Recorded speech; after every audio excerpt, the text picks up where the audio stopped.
Tapi kalau bisa nyantun anak yatim itu jangan pas 10 Muharram saja ya Bu. Tapi setiap waktu, karena anak yatim itu tidak nerima zakat.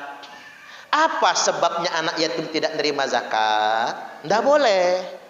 Karena anak yatim tidak mendapatkan bagian dari zakat yang 2,5%. Anak yatim wajib ditanggung nafkahnya. Itu maksudnya. Makanya begini Bu, kalau ada anak yatim terlantar, sekampung dapat dosa semua. Bahkan mohon maaf, senegara dapat dosa semua. Kalau ada anak yatim yang terlantar, presiden berdosa, menteri berdosa, gubernur berdosa, wali kota berdosa, ustadz berdosa. Semua kaum muslimin berdosa semua. Karena anak yatim bukan mendapatkan 2,5%. Bukan mendapatkan 5%, bukan mendapatkan 10%. Anak yatim wajib ditanggung nafkahnya. Paham kira-kira? Harus begitu. Makanya kalau bisa ya Bu, anak yatim itu tak cuman disantun, tapi ditampung. Bawa ke rumah kita. Makanya rumah yang paling mulia di muka bumi ini Bu, rumah yang di dalamnya ada anak yatimnya. Rumah yang paling mulia itu bukan istana presiden, bukan rumah jabatan gubernur Lampung, bukan rumah dinas wali kota Bandar Lampung. Rumah paling mulia di muka bumi ini rumah yang di dalamnya ada anak yatimnya. Coba nggak mudah ya Bu ngurus anak yatim, ya Pak ya.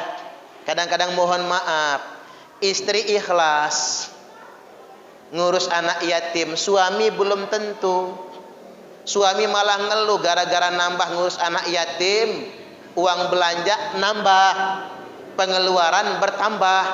Enggak ikhlas. Atau suami yang ikhlas, istri yang enggak ikhlas. Anak yatim lagi makan dipelototin, makan banyak kamu, makan banyak kamu. Nyari beras enggak, makan banyak. Ada yang gitu Bu. Suami ikhlas, istri yang enggak ikhlas. Suami ikhlas, istri ikhlas, anak-anak Bu yang enggak ikhlas. Papa lagi ke kantor, mamah lagi ke pasar, anak yatim dijitakin sama anak kita. Dia merasa bukan saudara kandung. Enggak mudah ngurus anak yatim itu. Makanya kalau enggak sanggup ya Bu ngurus anak yatim di rumah kita, minimal santuni anak yatim. Kalau bisa nanggung anak yatim. Kalau ada anak-anak yatim yang mau masuk pondok saya ya Bu ya, gratis. Sekolahnya gratis, mondoknya gratis. Tapi sementara yang waktu yang sudah jalan khusus perempuan dulu. Karena pondok yang khusus laki-laki sedang dibangun. Belum selesai. Sekolahnya gratis sampai sarjana. Mondoknya juga gratis. Mondoknya menghafal Quran. Jadi tahfizul Quran, bukan panti asuhan, bukan. Pondok beneran. Kalau ada tetangganya, saudaranya, kontak saya ya Bu ya. Yang mau mondok, sekolahnya disekolahkan, subhanallah, kan begitu. Enggak yatim juga enggak apa-apa. Yang penting mau mondok, karena kita bukan panti asuhan. Enggak yatim juga enggak apa-apa. Orang enggak mampu misalnya, orang tuanya masih ada, dan kita memang bukan panti asuhan, pondok pesantren. Jadi ngapal Quran, ngajinya gratis, kan begitu ya. Kemudian sekolahnya disekolahkan karena sistem orang tua asuh. Itu namanya nanggung anak yatim. Hidupnya disejahterakan, derajatnya diangkat. Ana wa kafilul yatim. Saya, kata Nabi, orang yang nanggung anak yatim. Saya dan orang yang nanggung anak yatim. Nanggung kesehatannya, menanggung nafkahnya, menanggung biaya pendidikannya sampai anak yatim itu mandiri. Fil jannati, di surga nanti, kamatali kada wa kada. Seperti jari ini dan jari ini, tunjuk dan jari tengah sedikit direnggangkan oleh Nabi. Orang yang nyantuni anak yatim di akhiratnya nanti bertetangga dekat sekali dengan Nabi. Mudah-mudahan ibu-ibu semua di surga bareng Nabi. Allahumma amin. Bu, di surga nanti kalau boleh milih, pengen barengan Nabi apa sama Jupe? Sama Nabi apa Jupe? Nabi dong. Kalau tetanggaan sama jupe, wallahu a'lam ya Bu ya. Di surga apa di neraka kan begitu. Tapi kalau tetanggaan sama Nabi, dijamin masuk surga. Tapi mudah-mudahan jupe kita doakan masuk surga juga. Allahumma amin. Karena orang yang sudah mati nggak boleh didoakan yang jelek-jelek. Doakan yang bagus-bagus saja. Mudah-mudahan beliau matinya dalam keadaan beriman. Allahumma amin. Nanggung anak yatim. Dan percayalah ibu-ibu, manaqasat shadaqatum mimmal, sedekah tidak akan pernah mengurangi harta. Bal yazdad, bal yazdad, bal yazdad, semakin ditambah dan semakin ditambah. Percayalah. Ini yang baju hijau Bu, yang nyuting itu anak yatim piatu, cuma sekarang nggak lagi, udah gede ya. Ini sampai S2 Bu, saya kuliahkan, lagi kuliah S2 sekarang. Jadi saya yakin betul kalau kita menguliahkan, menyekolahkan, mengasuh anak yatim sudah sampai sukses, masih bujang. Itu aja dulu giginya bolong, tak tambel giginya ya Bu ya. Giginya bolong dulu. Waduh kasihan amat ya, tambel ke dokter gigi biar kelihatan ganteng kan gitu. Sampai segitunya. Ya mudah-mudahan dia bisa jadi generasi penerus yang bermanfaat nantinya. Allahumma amin amin ya rabbal alamin. Jadi teruskan siar-siar begini bagus sekali. Jangan sampai ada anak yatim yang terlantar. Saya mau sumbang cerita ini. Ada anak yatim ya Bu. Ditanya orang, nak kamu mau jadi apa? Mau jadi presiden? Mau. Enggak mau. Mau jadi gubernur? Enggak mau. Mau jadi ustadz? Enggak mau. Mau jadi guru ngaji? Enggak mau. Nah kamu mau jadi apa emangnya? Enggak mau jadi apa-apa. Anak yatim enggak punya cita-cita. Emang mau jadi apa kamu? Saya cuman punya keinginan satu kata dia. Apa? Punya duit biar bisa jajan. Woi ternyata Bu si anak yatim ini keseringan dibully, dicaci temennya gara-gara nggak bisa jajan. Temennya jajan es krim. Apa lu lihat-lihat? Nggak usah lihat-lihat. Dasar anak yatim nggak bisa jajan. Bapak lu sudah mati, nggak bisa jajan. Kalau dia kepengen Bu lihat orang jajan, dasar anak yatim, bapaknya sudah mati, nggak bisa jajan. Keseringan diejek teman-teman, namanya anak-anak lakal ya Bu ya. Diejek teman-teman nggak bisa jajan, anak yatim nggak punya keinginan lain kecuali punya duit agar bisa jajan. Pinter si yatim ini Bu, nongkrongin penjual gorengan. Sama penjual gorengan karena kasihan kayaknya celam-celam, klek-klek nelen ludah, kasihan. Sama penjual gorengan dikasih apkiran, buntut singkong goreng yang gak laku, kasih ke anak yatim ini. Senangnya Bu, dia lari ke tengah teman-temannya yang lagi main, nunjukin nih, saya bisa jajan juga. Nggak dimakan Bu singkong gorengnya itu, dikasih ke teman-temannya, hanya ingin tunjukkan walaupun gua nggak punya bapak, saya masih bisa jajan. Itu ceritanya. Singkat cerita, waktu berlalu begitu cepat. Penjual gorengan tetap jual gorengan, parkir Mercy mewah. Ini kejadiannya di Jakarta ya Bu ya. Parkir Mercy mewah, Mang beli gorengan. Ya pilih sendiri. Enggak Mang, itu yang buntut yang diapkir itu masukin kantong plastik semua. Saya borong yang itu saja. Wah ini mah enggak dijual, kata dia, tak kasih-kasih aja kalau ini mah. Enggak, Mamang masih ingat saya tidak? Emang kamu siapa? Kan heran ya Bu. Orangnya kaya, belinya apkiran. Mamang masih ingat saya? Emang kamu siapa? Saya anak yatim yang 20 tahun lebih yang lalu Mamang sering kasih buntut singkong goreng. Saya jujur ya Mang, senang betul karena bisa saya tunjukkan sama teman-teman, walaupun saya yatim tapi saya masih bisa jajan. Sebagai tanda terima kasih ya Mang, Mamang naik haji bareng saya tahun ini juga. Subhanallah. Lari Bu si Mamang nemuin istrinya nangis. Istrinya ngomong apa? Coba Pak, dulu jangan dikasih buntutnya.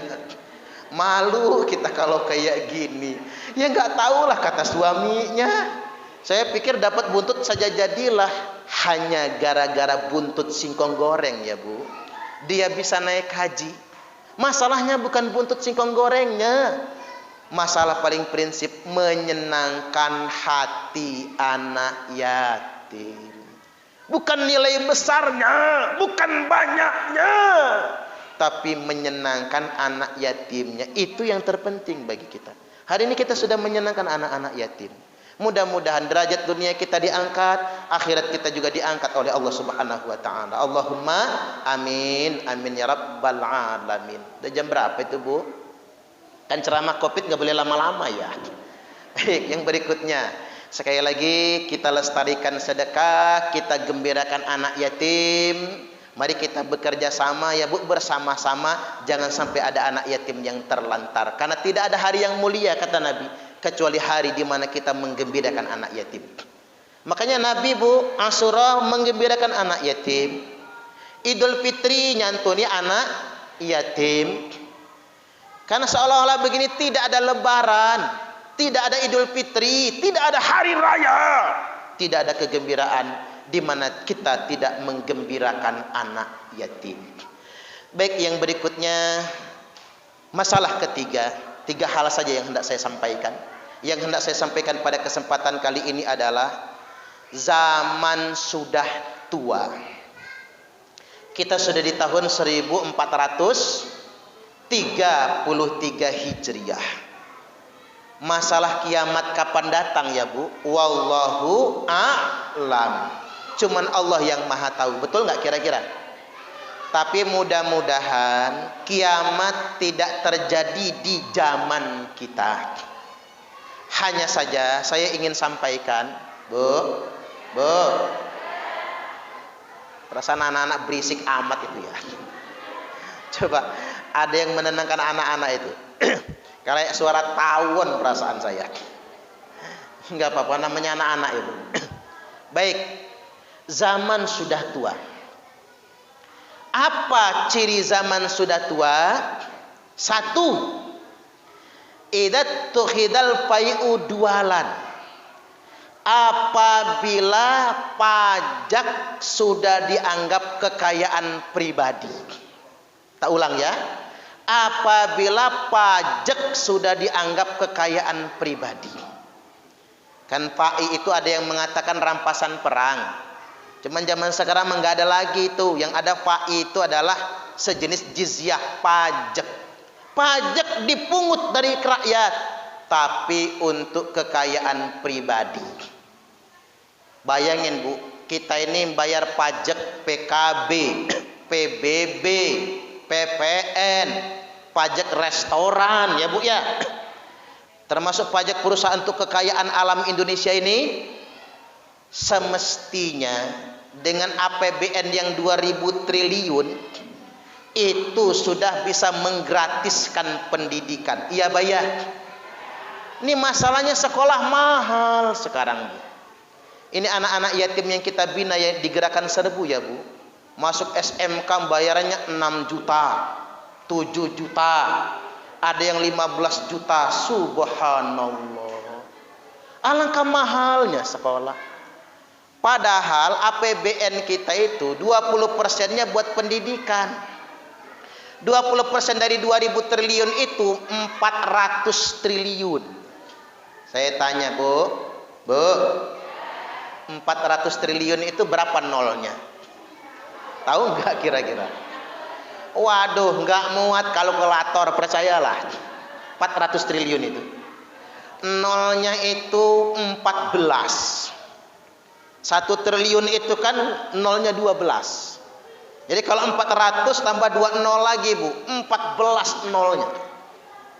Sampean Bu tulis di kalkulator, error kalkulatornya. Tulis di HP juga langsung error, nggak muat. Saking banyaknya.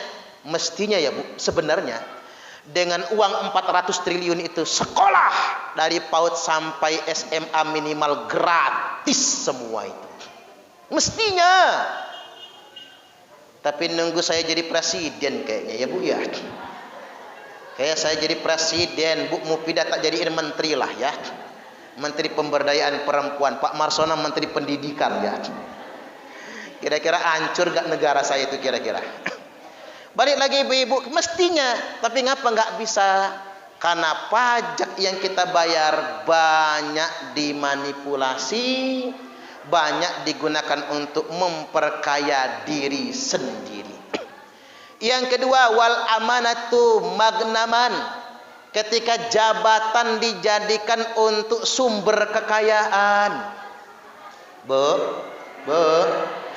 Zaman dulu jabatan itu amanah, beban.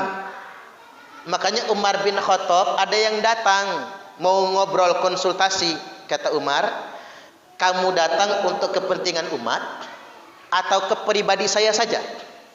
Kata yang datang, saya datang untuk kepentingan pribadi Anda.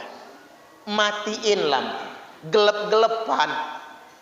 Kata orang itu, ngapa dimatiin lampu ya Amirul Mukminin? Lampu ini dibiayai pakai uang rakyat. Tidak ada hak aku menggunakannya untuk kepentingan pribadi. Allahu Akbar. Zaman sekarang dana Covid jadi bancakan. Ya kan Bu ya? Selama masih ada anggaran, Covid tetap berlanjut. Katanya begitu.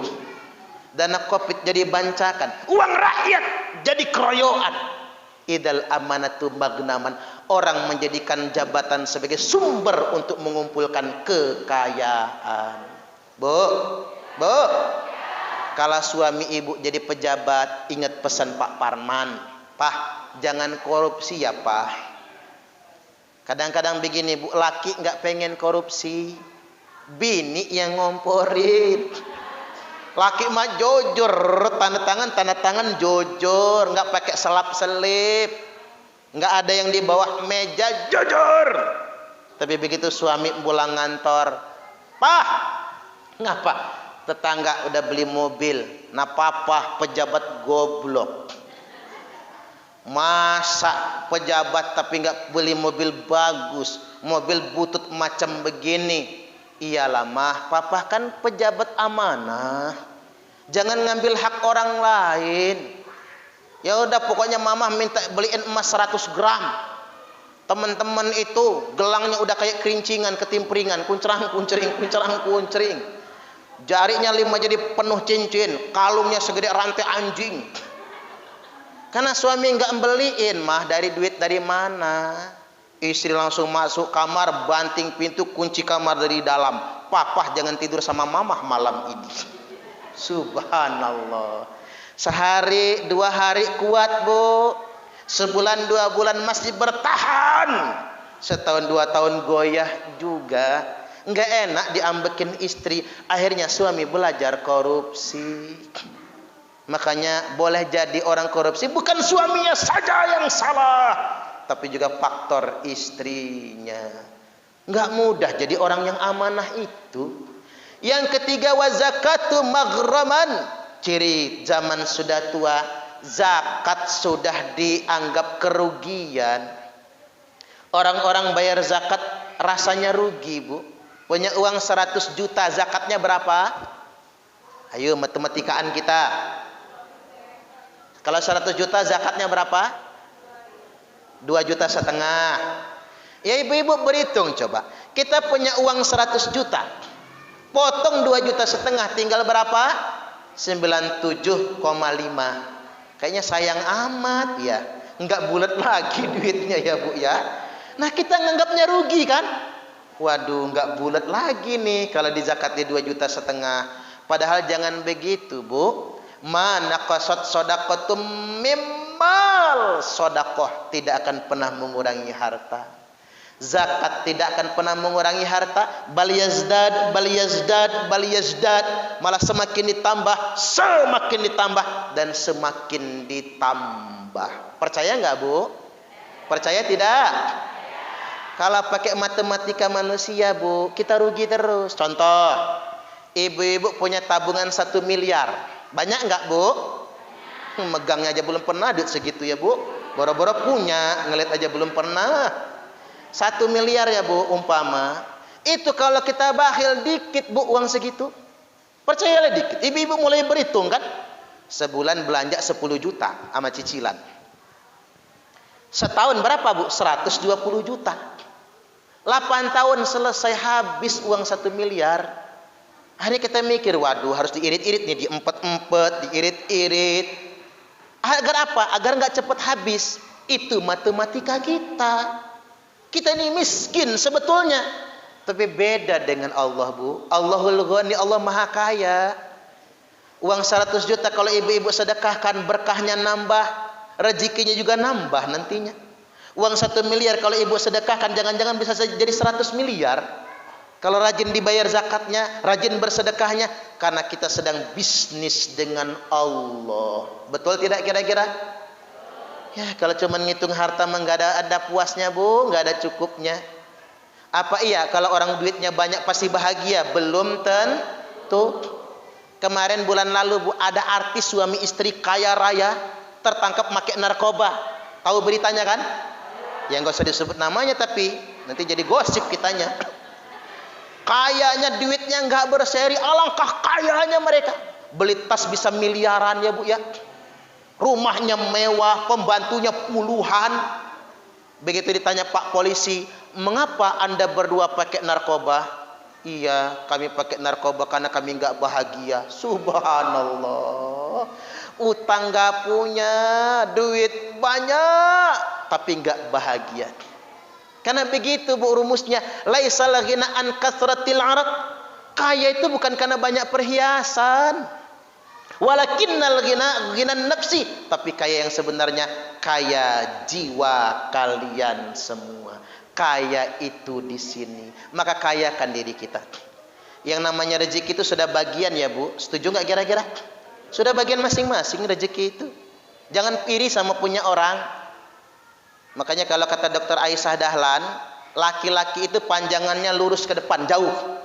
Makanya laki-laki itu, Bu, mandangnya merencanakannya jauh. Tapi laki-laki punya kelemahan, mandang ke sampingnya terbatas.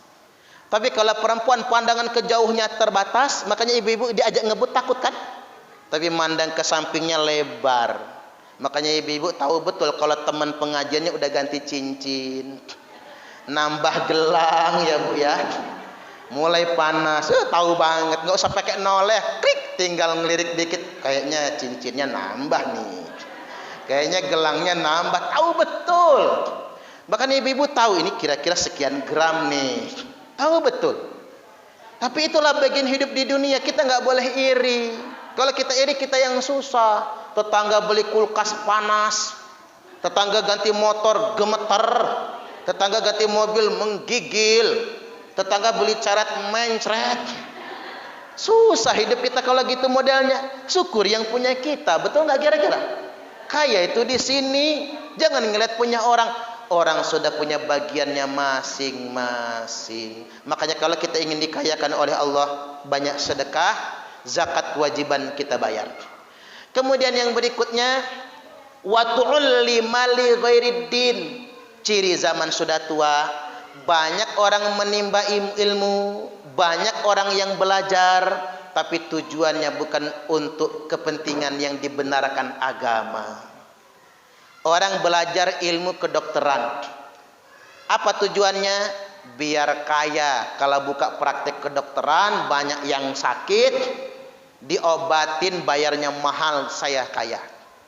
Tujuannya untuk dunia, bukan untuk kemuliaan berdasarkan tujuan agama. Bahkan mohon maaf, Bu, jangankan ilmu dunia ya, ilmu agama. Ngapa nak masuk pesantren? Iya, kalau masuk pesantren, pinter agama, ahli ceramah, pidatonya bagus, nanti diundang ceramah kemana-mana, cair, dapat banyak rezeki. Dia memang nyantri, Bu, memang belajar agama, tapi tujuannya bukan untuk kemuliaan agama, bukan tujuan untuk alasan yang dibenarkan agama, tapi tujuannya untuk kepentingan dunia. Ini ciri zaman sudah tua. Yang kelima, wa ata'a ar-rajulu imra'atah. Banyak suami-suami taat istri, alias suami takut istri. Zaman sekarang ada nggak, Bu, suami takut istri? Suami siapa kira-kira? Saya pengen tahu bininya kayak apa gitu loh. Kok serem amat bininya, kok lakinya sampai takut? Kadang-kadang pegel sama bapak-bapak itu, tampang si boleh, rambut cepak, jidatnya jenong, alis matanya tebel, matanya jeblok, lubang hidungnya mekar, bibirnya doer, giginya gede-gede. Ketiban dipelototin, bininya langsung mengkeret. Ikatan suami takut istri. Bu, kira-kira ibu-ibu bangga nggak sih bu kalau suami takut istri? Enggak ya, kalau kirain bangga. Jangan ya bu, kan ada orang sekarang itu ngeloloh suami. Orang Jaseng nyebutnya ngeloloh ya. Ngeloloh itu apa ya bu? Suami dibikin tunduk sama istrinya gitu. Sampai sedemikian rupa, jijai bajai najong teralalah. Jangan boleh begitu bu, kodratnya nggak bisa kayak gitu. Bukan istri yang mimpin rumah tangga, kodratnya suami yang mimpin rumah tangga. Betul nggak kira-kira? Jangan salah ge, ibu-ibu ini mau masuk surga itu gampang loh bu, mau masuk neraka juga gampang. Tak ajarin ya bu. Kalau ibu-ibu pengen masuk surga taat suami, tapi kalau ibu-ibu mau masuk neraka gampang, ngelawanlah sama suami. Suami lagi tidur sepak palanya, gratis masuk nerakanya. Nggak usah bayar kapelingan di neraka itu. Percayalah sama saya, gampang betul. Ibu-ibu pengajiannya rajin, kerudungnya nyengser di tanah saking panjangnya ya bu. Naik haji 10 tahun sekali, khataman Quran seminggu sekali, tahajud tiap malam, puasa Senin Kemis istiqomah, umroh seminggu 5 kali. Rumahnya di Mekah soalnya ya bu. Maka seminggu 5 kali. Penyakitnya cuma satu tadi, ngelawan suami. Maka pasti masuk neraka. Ndak boleh. Ibu-ibu ini surganya gampang loh bu. Ibu-ibu nyium tangan suami aja, pahalanya sama seperti 70 kali cium hajar aswad. Sekali loh bu. Apalagi tangan suaminya hitam, kayak pantat wajan itu ya bu ya. Makanya kalau suami itu nyarinya jangan yang kuning, jangan yang putih, gosong sekalian. Biar pas hajar aswad. Bu, ingat pulang dari sini cium tangan suami ya. Langsung cari, pas ini dulu. Apa? 70 kali cium hajar aswad.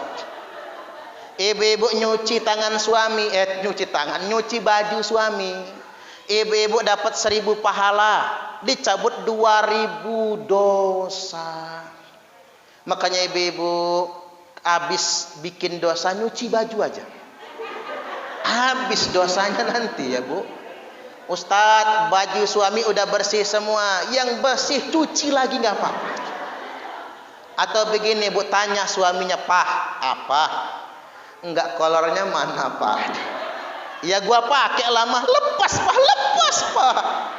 Kirain mau ngajak apaan ya bu, ternyata pengen nyuci kolor dia. 2000 dosa dihapuskan. Kalau ibu-ibu nyuci baju suami 10 lembar saja sehari, maka ibu-ibu akan mendapatkan 10.000 pahala, dicabut 20.000 dosa. Yang penting jangan ngalah-ngalahkan suami. Kodratnya suami memimpin, istri taat kepada suami. Insya Allah. Dikit lagi nih. Selanjutnya wa aqqa ummah. Ciri zaman sudah tua itu bu, banyak anak durhaka sama ibu kandungnya. Wa antalidal amata, banyak budak-budak yang melahirkan tuan. Apa itu budak yang melahirkan tuan? Ibu kandung. Ibunya yang mengandung, ibunya yang melahirkan, ibunya yang menyusui dan membesarkan. Setelah anaknya sukses, kaya dan mapan, ibunya diperlakukan seperti pembantunya sendiri. Emak dijadiin babysitter, bapaknya dijadiin tukang kebun. Ada babysitter gak di sini ya? Aduh, neneknya gayanya manggil oma. Oma, Ombay, Nyai, Nineng, Mbah Putri, tapi jadi babysitter. bapak jadi tukang kebun. Kalau kata orang dulu apa? Kalau orang tua kaya, anak diperlakukan kayak raja. Ya Pak ya? Tapi sebaliknya kalau anak yang kaya, orang tua miskin, orang tua kayak pembantunya. Ini zaman sudah tiba, Bu. Bahkan disebutkan bahwasanya wa adna sadiqahu wa aqsa abah. Anak-anak lebih hormat dengan teman, Bu. Lebih setia dengan kawan, lebih menghargai persahabatan daripada bapak kandungnya sendiri. Kalau sama teman soulmate banget dia, Bu. Kalau sama teman sahib banget, setia dengan teman. Tapi mohon maaf, sama bapaknya main bentak saja. Ada kan zaman sekarang? Banyak. Dan mohon maaf ya Bu, zaman sekarang ini kadang hewan peliharaan lebih berharga daripada orang tua. Coba kucing Persia, kucing Anggora, belinya 3 juta, 2 juta, makannya sarden yang harga 30.000.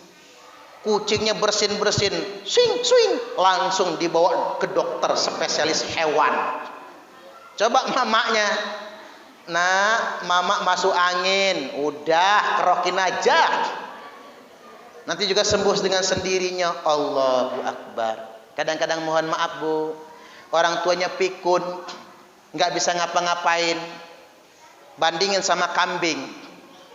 Bapak Ibu, pengumuman kambing saya lepas tadi kandang.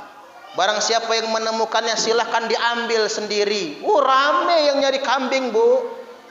Coba kalau dibalik, Bapak Ibu, emak saya sudah pikun, sudah 3 hari nggak pulang ke rumah. Barang siapa yang menemukannya silahkan ambil. Ada nggak yang mau? Sorry, nggak mau nggak? Tuh kan, dunia tuh begitu. Makanya ibu-ibu, saya sarankan selagi sehat jangan mau merepotkan anak. Setuju nggak kira-kira? Karena kalau anak repot, mulai mantu nggak ikhlas. Mantu mulai ngebatin, kapan matinya mertua saya ini. Cucu mulai nggak ikhlas, anak sudah mulai nggak ikhlas. Tapi ingat, birru abaakum tabirrukum abnaukum. Berbaktilah kepada kedua orang tua kalian, nanti anak kalian membalasnya. Pasti berbakti kepada kalian juga. Orang bijak berkata, perlakukan orang tuamu seperti raja, maka rezekimu pun akan seperti rezeki para raja. Tapi awas, kalau engkau memperlakukan orang tuamu seperti pembantu, maka rezekimu pun akan seperti rezeki pembantu. Lihat Pak Jokowi Bu, derajatnya diangkat gara-gara dia ngerumat Ibu Sujiatmi, ibu kandungnya, dengan baik. Dan Bu Sujiatmi itu membaca surat Al-Ikhlas sampai 1000 kali. Itu yang menjadi wasilah Pak Jokowi jadi presiden. Lihat Pak SBY, punya ibunda namanya Siti Habibah. Pak SBY itu apa kata ibunya dituruti semua. Pak SBY mendapatkan rezeki seorang raja, jadi raja. Ingat Pak Khairul Tanjung, salah satu orang terkaya di Indonesia. Transmartnya di mana-mana. Dia adalah orang yang benar-benar memuliakan ibunya. Enggak rugi ngerumat ibu, enggak rugi memuliakan orang tua. Baik, itu saja dulu. Enggak usah banyak-banyak ceramahnya karena masa pandemi ya Bu ya. Tapi saya sarankan buat panjenengan semua, jangan cemas, jangan khawatir. Percayalah, obat corona adalah daya tahan tubuh kita sendiri. Cuman rajin minum vitamin, minum madu, habatus sauda, apalagi daun sungkai ya Bu ya. Apa obat-obat herbal itu minum saja. Buat apa? Menguatkan daya tahan tubuh kita sendiri. Demikian kita akhiri dengan berdoa.